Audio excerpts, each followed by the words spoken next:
A Certain Magical Index, Vol.1, Chapter 1, Part 7.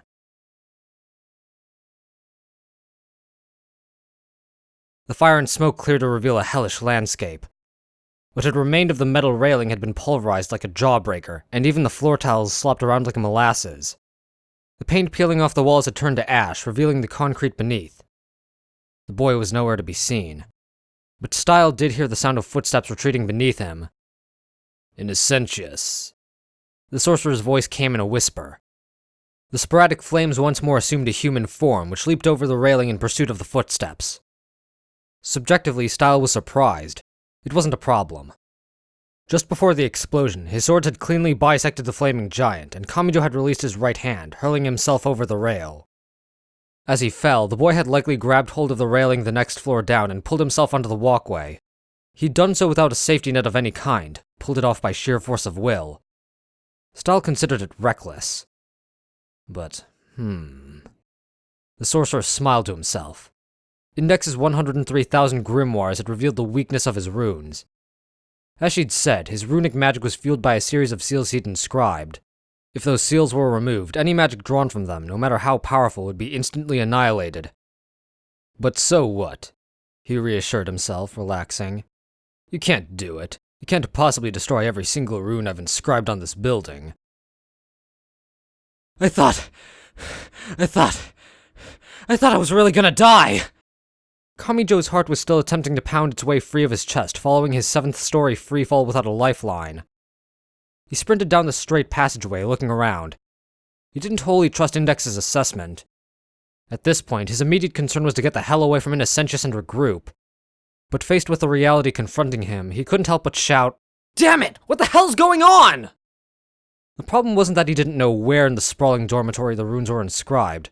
Actually, he'd already found some of them. On the floor, on the doors, and the fire extinguishers. Paper scraps the size of credit cards hung everywhere he looked, just like in the fable of Huichi the Earless. He didn't want to think about her puppet-like expression, but according to Index, the magic was like an interference field, and those paper runes were an antennae emitting the interference signals. I think... Can I even pull them all off? There are, thousands of these stupid paper antennae things all over the place. He heard the thunderous roar of oxygen being absorbed as the humanoid flame descended over the metal railing. Crap! If he got caught again, he wouldn't be able to hold it back. Kamijou immediately ducked into the emergency stairwell, running alongside the walkway. Even there, as he hopped farther and farther down the steps, more of the runic characters or whatever could be seen hanging in the nooks and crannies on the stairs and ceiling. Suspicious shreds of paper with symbols on them, adhered everywhere with cellophane tape. They'd obviously been mass-printed with a copy machine. How does something that stupid even work? Kamijou thought angrily. Considering it further, though, he'd realized that fortunes could still be read using free giveaway tarot cards that came with shoujo manga, and it was certainly possible to produce mass copies of the Bible at a printer. This whole occult thing is totally cheating! Kamijou wanted to cry. There were tens of thousands of these runic seals stuck all over the building. Could he actually find every single one? Even if he tried, couldn't Style just end up hanging up more to replace them?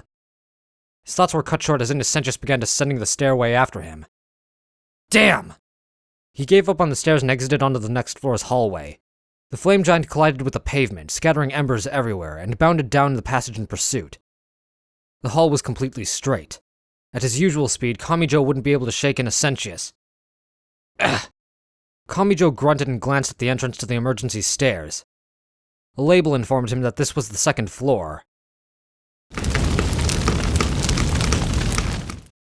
Innocentius barreled straight for him to restrict his right hand. Ah! Kamijou used neither his right hand, nor did he retreat further. He hurtled the 2nd floor with everything he had. As he fell, he realized that asphalt and a handful of bicycles were waiting below. Ah! He barely managed to land between bikes, but the hard asphalt below couldn't be avoided. He tried bending his legs to absorb the impact, but he still heard his ankles crack. They didn't feel broken, maybe because he had only fallen 2 stories, but there was definitely some damage. The flames overhead released another massive roar as they sucked up oxygen. Huh? Kamijou rolled aside, scattering the bikes, but nothing happened. Huh? He looked up, confused. Innocentius, the Witch Hunter King, was still stuck at the second floor guardrail. It watched him closely, still rumbling. It was like an invisible barrier blocked its path, preventing it from pursuing him. The runes must only have been hung in the dormitory. Kamijou would be able to escape Styles' magic by just abandoning the building entirely. Now that he'd figured out the rule behind it, he felt like he'd gotten a handle on the aspect of the invisible system of magic. Just like the supernatural abilities with which he was familiar, magic was governed by its own laws. It wasn't like the crazy enemy mages in RPGs who could do whatever they wanted with a single spell. Kamijou sighed. Now that his life wasn't in immediate peril, all his strength drained from him. He had to take a seat on the ground. This wasn't fear. What settled over him was more like lethargy. He even started thinking, if I just run away like this, I'd be safe, right? That's right, the police! Kamijou mumbled to himself. Why hadn't it occurred to him before? Academy City's police force was a special anti-Esper team. Wouldn't it be better to contact them instead of almost getting himself killed? He fished around in his pockets, but remembered that he'd stepped on his cell phone that morning. Instead, he searched the street in front of the dormitory to find a public phone. Not to run away. Not to run away. Alright, then are you willing to follow me into the depths of hell? Her words once again pierced his heart like an arrow. He hadn't done anything wrong. He wasn't doing anything wrong, was he? He couldn't be expected to plunge into the depths of hell with a complete stranger he'd only known for 30 minutes, even if she had returned for his sake in what was essentially the same circumstance. Damn. Fine then. If I don't want to follow you into the depths of hell, then. Kamijou grinned. I guess I'll just have to pull you out of there now, won't I? It was about time to believe her. He didn't care about the rules governing magic. He didn't know what was going on behind the curtain. After all, did he need a blueprint of a cell phone in order to send a text message? Well, it's no big deal once you figured it out, is it? If he knew what needed to be done, all that was left was to do it. Even if it ended in failure, it was still better than sitting around doing nothing. The crushed metal guardrail, glowing orange, fell toward him. He rolled to the side in a panic. He wanted to settle everything in a cool way, but in order to save Index, he needed to do something about that flame freak, Innocentius, first. The problem at hand was figuring out what to do with tens of thousands of runes. Could he actually peel off every single scrap of paper taped throughout the building? Man, it's kind of weird that the fire alarm isn't going off, what with all the smoke. Kamijou muttered to himself inadvertently. Suddenly he stopped. The fire alarm. All at once, every fire alarm in the building suddenly started blaring. Huh? Style looked up at the ceiling amid the storm of warning sirens. The sprinklers overhead started spraying man-made rain without wasting a second. He'd made sure to inscribe a command to Innocentius, instructing it not to touch any security sensors, since things would have gotten exponentially more complicated if the fire department had been called in. That meant that Toma Kamijou probably pulled the fire alarm. Was he trying to douse the Witch Hunter King's flames? It was such a ridiculous notion that Style couldn't bring himself to laugh. But for that ridiculous reason, he was now getting soaked. He was so frustrated that he felt his brain might explode. He glared with venomous hatred at the bright red fire alarm on the wall. Setting them off was simple enough, but from here he probably couldn't do anything to stop them. Most of the dorm's residents were out enjoying their summer vacation, but he preferred not to be around when the fire department arrived. Style assessed his surroundings and decided to pick up Index and make a hasty retreat. His objective being her retrieval, there was no need to obsess about annihilating Kamijou. Besides, the boy would probably be a pile of white or black ash, incinerated by Innocentius on automatic by the time the fire department reached the scene. I wonder if the elevators have stopped. He'd heard that the elevators were designed to shut down in case of emergencies. The prospect made him even more miserable. He was on the 7th floor and had no desire to lug a limp body down 7 flights of stairs. Even if it was a little girl, it would be exhausting. So he was relieved when he heard a ding like a microwave timer sound off behind him. But he quickly came to his senses. Who's that? Who'd be in the elevator? He'd already verified that the dormitory was deserted, with its residents out gallivanting for an evening of summer vacation. Who on earth was it? Moreover, what could possibly motivate someone to use an elevator now of all times? The dumpster of an elevator opened its doors with a low rumble. He heard the echo of a single footstep splash against the drenched floor.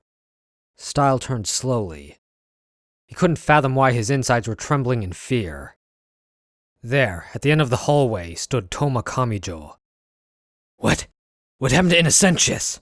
I set him on autopilot to run that kid down, didn't I? Thoughts chased one after another through Styles' mind in a whirl. Innocentius functioned not unlike a fighter jet with a payload of cutting-edge missiles. Once locked onto a target, it was relentless. No matter where the victim might try to run or hide, the 3,000-degree Colossus would melt through anything in its path, be it a simple wall or a sheet of metal. There was no way a target could evade it just by running around. And yet, there stood Toma Kamijou. Audaciously, an invincible, savory-worthy opponent. The fated enemy. There he stood. So, those rune things were carved into all the walls and floors, right? Kamijou called out, soaking in the artificial rain. Man, you really got me there. You're really a piece of work, you know that? Had you actually carved them with a knife, I'd have been screwed. You can brag about that. He raised his right arm and pointed above his head with his index finger. The ceiling. The sprinklers. No, not a chance. A 3,000-degree inferno can't be snuffed out like that. Stupid, not the fire. Those stupid things you stuck all over my house, dumbass. Style worked it through. The tens of thousands of runes he'd planted around the dormitory had been printed on copy paper. Paper dissolves in water. Even kindergartners knew that. If the building was flooded with water, it wouldn't matter how many thousands of runic characters he'd inscribed. You wouldn't need to run around taking them all down. You'd just have to press a button and every last sheet would be destroyed.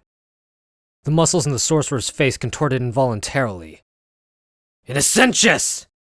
The next moment, the flame giant crawled into the passageway behind Kamijou, crushing the elevator door as if it were made of gingerbread. With every raindrop, its fiery body hissed as the water evaporated, the sigh of a beast.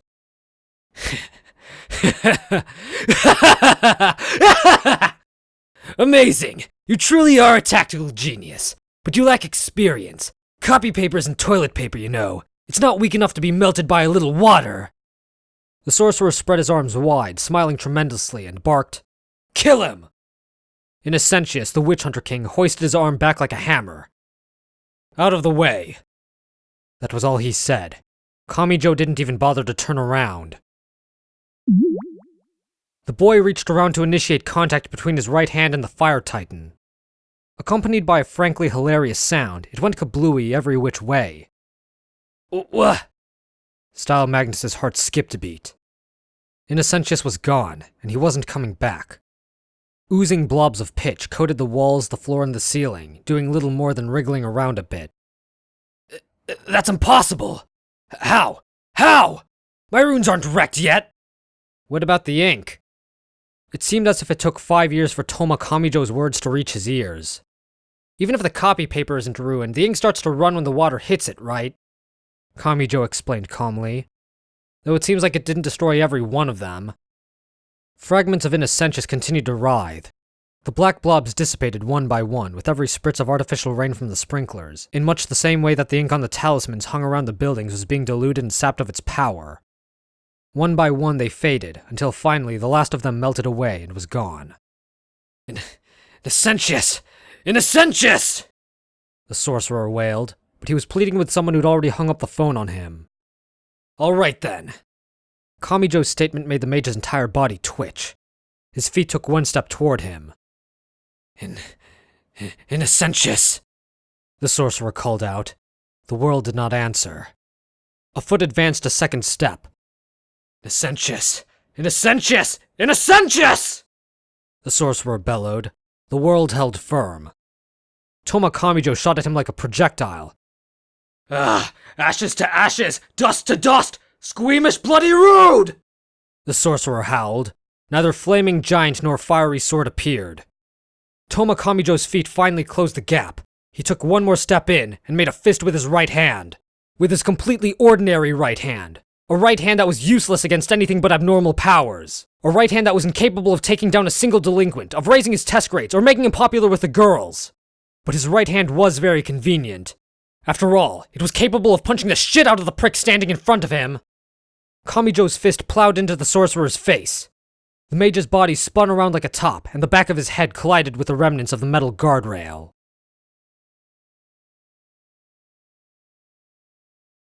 In all honesty, I really am done with making audio light novel a certain magical index. I only made this because I happen to have the unedited file sitting in my hard drive. After this, I really will no longer read a certain magical index for this channel. I'm being 100% completely serious. Besides, it's not like I recorded, edited, and posted this because you want me to or anything, baka. It just happens to be convenient for me is all.